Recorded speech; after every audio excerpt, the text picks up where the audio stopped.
Oke, bismillahirrahmanirrahim. Jadi kan kita kan disuruh tugasnya itu podcast, sebenarnya dialog tentang mempelajari tentang periklanan.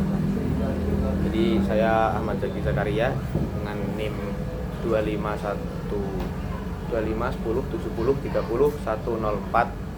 Saya Safa Salsabila dengan NIM 251070378. Dan di sini kita mau membahas tentang periklanan yang ditugaskan oleh Pak Rama. Jadi kan kita membagi dari 6 materi yang disebutkan, kita membagi untuk Salwa itu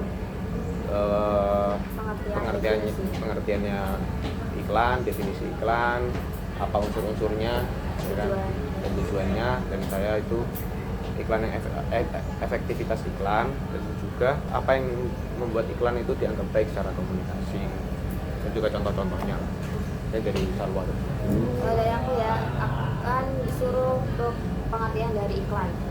Aku ngambil definisi dari punyanya Frank James Skin. Kalau periklanan itu merupakan pesan penjualan paling persuasif dengan biaya paling ekonomis, terus ditujukannya itu kepada calon konsumen yang paling potensial atas produk, barang atau jasa tertentu.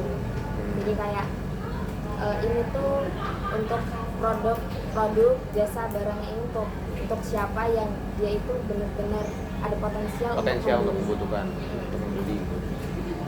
Terus ini ada periklanan itu jadi beda sama promosi, publikasi sama humas. Kalau iklan kan dia mengenalkan, membujuk audiens untuk membeli itu dalam jangka waktu yang panjang. Jadi mereka punya jangka yang panjang gitu kok. Jadi kayak konsisten. Konsistensi gitu. Harus konsisten. Terus kalau promosi ini untuk meningkatkan penjualan, tujuannya itu untuk meningkatkan penjualan. Jadi kayak ya sama sih kayak iklan juga meningkatkan penjualan. Ya, tapi ini bedanya apa? Promosi ini dalam jangka waktu yang pendek. Berarti bedanya dalam jangka waktu pendek. Ya, bedanya di waktunya. Contohnya Jadi kayak ada produk ini dia mengadakan diskon. Diskon 50%. Ya, diskon pada hari ini. Jadi pada tanggal ini biasanya. Ada batas waktunya. Ada batas waktunya. Kupon hadiah. Ada kupon. Publikasi. Ada publikasi.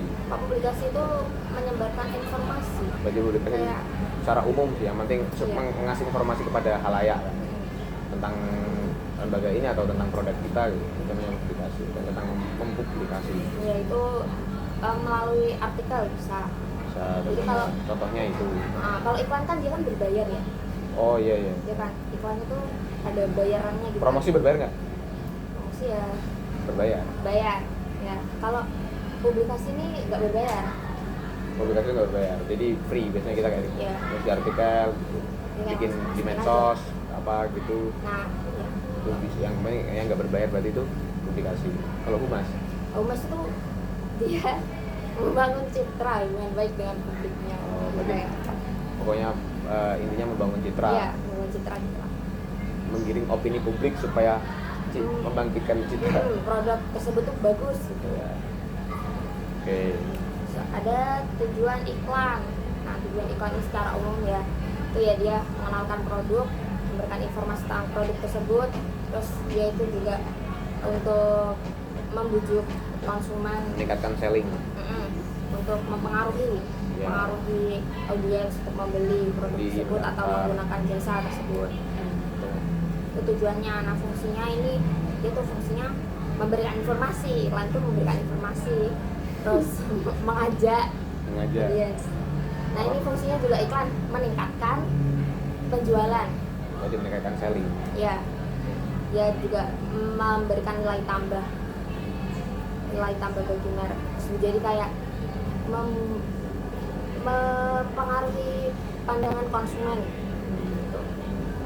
Terus yang terakhir ini ada unsur-unsur iklan, yaitu unsur-unsur itu ada komponen dasarnya. Ya, jadi kalau dinamakan iklan itu harus ada apa aja? Ya, dinamakan iklan harus ada apa aja?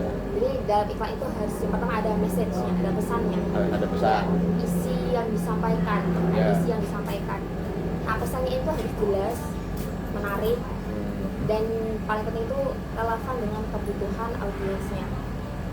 Terus kayak sesuai lah punya audiens. Berarti kan ada pesannya ya. Iya, Ada pesannya. pesannya. Terus Terus ada medianya, harus ada medianya. Jadi iklan itu jadi kalau misalnya saya cuma ngomong ke kamu berarti bukan iklan. Beli dong ini dong, berarti kayak bukan iklan. ya Bukan sih, Itu cuma menawarkan. dia menawarkan gitu. Itu menawarkan. Kalau media dan iklan itu ada media cetak itu kayak koran, majalah, itu kan biasanya, atau katalog biasanya Katalog. kan. Ya, brosur. Terus ada di TV kan bisa ada iklan banyak tuh. Habis dari acara ini misalnya ada iklannya, atau dari medsos. Bisa juga. Di media sosial kayak TikTok, Instagram gitu kan bisa ada iklan-iklannya.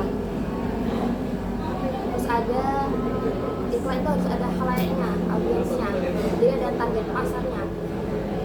Kita itu harus punya target pasarnya, jadi dia itu mengiklankan produk tersebut itu untuk siapa, untuk usia range berapa, untuk kalangan muda atau kalangan tua. Terus ada sponsornya. Berarti iklan tuh harus punya sponsor. Jadi kayak Tahu nggak sponsor di iklan yang mana?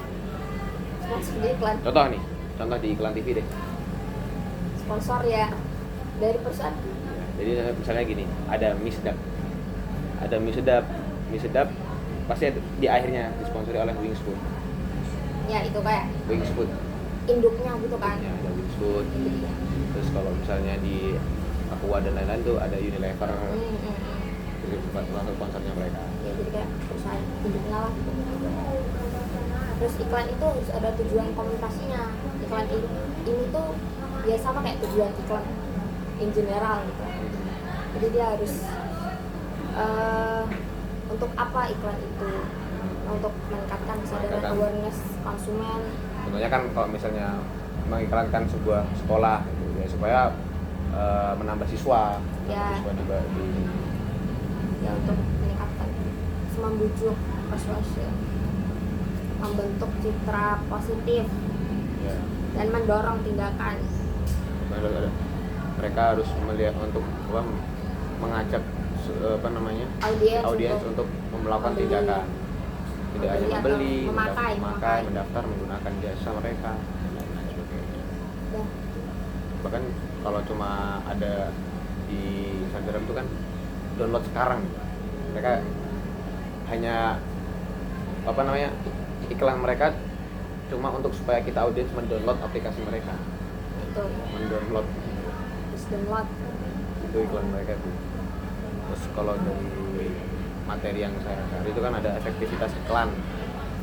Nah, setelah saya cari-cari efektivitas iklan itu yang paling populer, dan hampir semua orang di jurusan ilmu komunikasi itu tahu, itu namanya AIDA. Ya, apa tuh? AIDA itu A-nya itu attention, I-nya itu interest atau menarik, minat. Terus yang ketiga desire, D-nya itu desire atau keinginan, dan juga action, tindakan.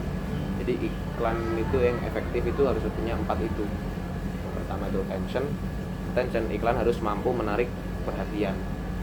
Makanya kalau kan di beberapa iklan di TV itu awalnya tuh kayak sesuatu yang agak aneh, tapi bikin orang-orang tertuju pada hal tersebut. Contoh kok di Popmi itu lah, lagi tengah malam lagi lapar gitu, lapar nih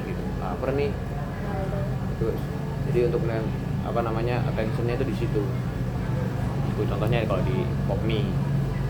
Terus yang kedua itu ada interest atau minat. Jadi iklan yang baik, yang efektif itu harus dapat mempertahankan minat audiens dengan informasi yang menarik. Jadi setelah perhatian kita tuh tertarik pada konten tersebut atau media tersebut, jadi mereka harus mempertahankan minat kita untuk tetap melihat informasi yang diberikan. Jadi contohnya mereka memberikan informasi dengan jelas dan sesingkat mungkin, nggak bosenin, jangan terlalu bertele-tele gitu. Kalau iklan bertele-tele otomatis langsung di skip gitu, malas dengerin orang-orang. Misalnya ada iklan, makanya setiap iklan di YouTube kan kadang-kadang kan di YouTube kan bisa panjang, cuma ketika udah ada skip orang masih milih skip. Nah, yang misalnya itu cuma 5 detik, 10 detik, yang itu mereka harus fokus di 5 detik awal itu. Tuh contohnya ada desire, keinginan. Jadi iklan yang efektif itu harus membangkitkan keinginan audiensnya. Secara saya pribadi, saya itu paling tertarik dengan sebuah iklan yang masih bisa menarik saya untuk membeli itu biasanya di TikTok, karena dengan harga mereka yang murah. Karena mereka yang murah, dan juga kadang emang di anunya bagus-bagus, walaupun nggak tahu aslinya gimana, tapi periklanan mereka bagus, jadi yang ditampilin yang bagus-bagus. Contohnya aslinya saya nggak butuh banget namanya kaos kaki 5-10 gitu, tapi ketika mereka menawarkan ini dengan harga 25.000 dapat 7 kaos kaki ya.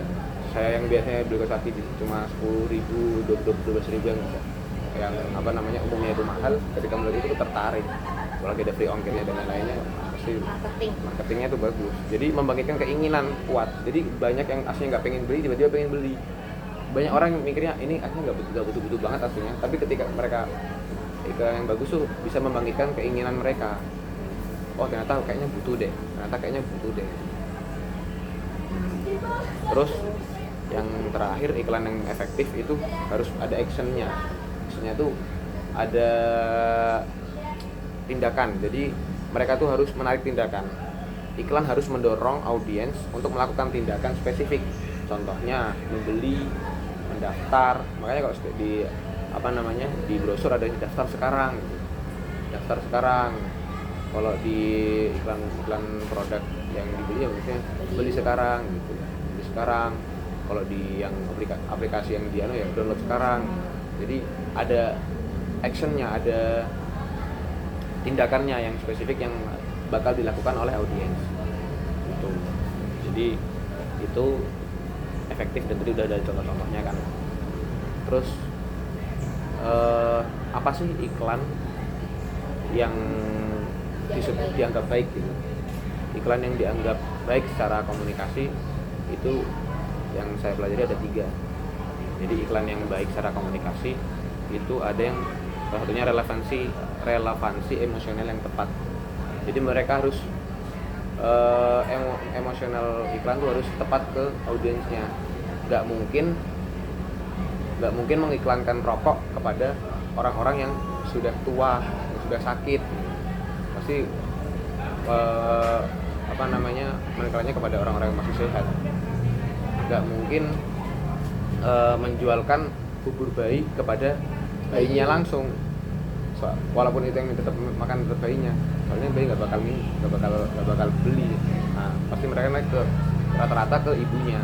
Itu relevansi emosional yang tepat. Terus yang kedua, iklan yang baik secara komunikasi itu harus ada kejelasan pesan dan ada key takeaway. Nah, jadi kejelasan pesan itu iklan tuh pesannya tuh harus jelas. Kalau bisa tuh sejelas mungkin dan sesingkat mungkin. Jadi gimana caranya? Misalnya Denko, ada Denko. Nah, apa aja yang ada di dalamnya tuh langsung disebutin secara singkat. Makanya kadang kalau di iklan di TV langsung ada gambar-gambarnya, mengandung ini. Ada ingredientsnya yang paling mereka tonjolkan itu. Ada omeganya dan lain-lain. Penjelasan pesan, dan ada key takeaway.